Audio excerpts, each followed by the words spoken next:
vais être franc avec vous, cet essai, ça fait bien longtemps que je l'attendais, c'est désormais chose faite et le résultat est plutôt flatteur. Alors, on va d'abord parler de son look extérieur qui a fait tourner les têtes lors de sa première apparition publique au Salon de Genève 2019. Les designers Peugeot sont quasiment partis d'une feuille blanche pour concevoir la deuxième génération de la 208. Elle a en effet quasiment rien à voir avec son prédécesseur. Elle est plus longue de quelques centimètres et certaines lignes ont été affinées. On se souvient d'une première génération qui était assez rondelette avec un capot bombé, un arrière assez rond. Ces formes ont désormais disparu au profit d'un museau avant plus long, plus plat et un arrière qui sort les muscles.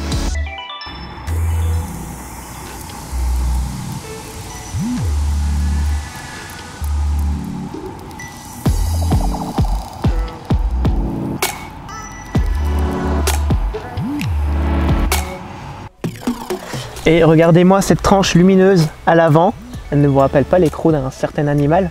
Il fallait y penser et c'est plutôt bien réussi. Alors de l'extérieur, on distingue aussi la volonté de Peugeot de proposer des véhicules de plus en plus haut de gamme, notamment avec cette grosse calandre à l'avant qui lui donne un look plus agressif, plus animal. Et puis on a ici ces gros passages de roues couleur noir brillant, le ciel de toit également, tout comme le béquet ici à l'arrière.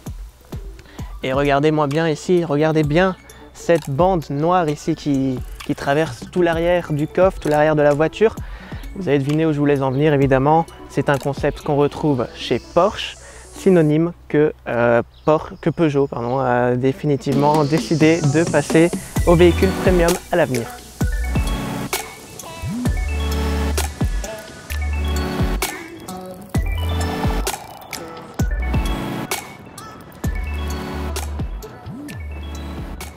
Alors à son volant, on retrouve toutes les technologies qu'on connaît désormais chez Peugeot, les technologies on va dire un peu futuristes.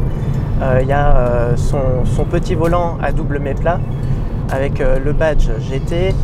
Il y a les touches piano bien pratiques et l'écran tactile 7 pouces.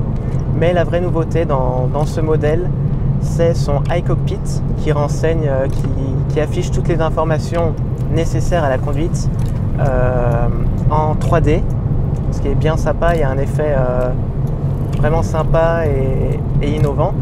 Et justement, c'est une innovation novatrice, mais elle fait également débat, puisque selon le réglage du niveau du volant, l'interface est en partie cachée, donc forcément c'est un peu problématique.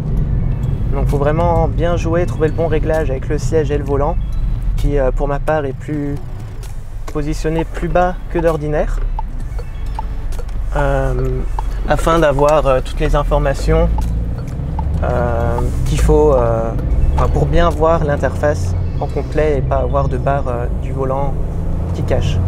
Mais à part ça, l'intérieur est très bien réussi. On a un tableau de bord à double étage. On a aussi un rangement qui sert de chargeur sans fil, mais aussi de maintien au smartphone. Et la conduite, comme vous pouvez peut-être le voir là maintenant, est très agréable. C'est un vrai plaisir de conduire avec.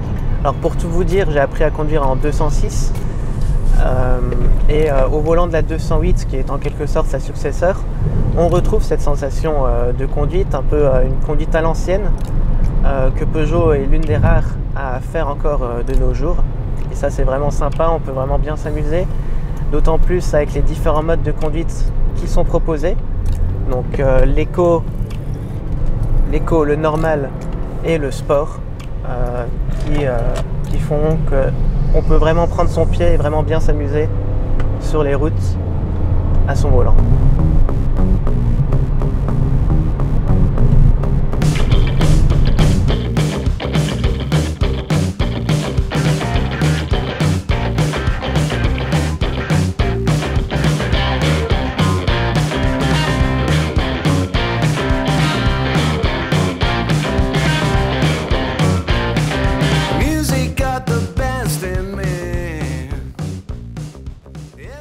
La Peugeot 208 n'a pas été élue voiture de l'année pour rien.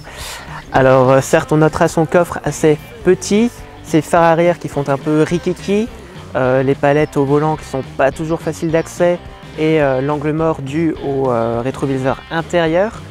Mais de manière générale, on peut dire que la 208 est un vrai coup de cœur auprès du public et auprès de notre rédaction. Et personnellement, on l'aurait bien gardé encore un peu.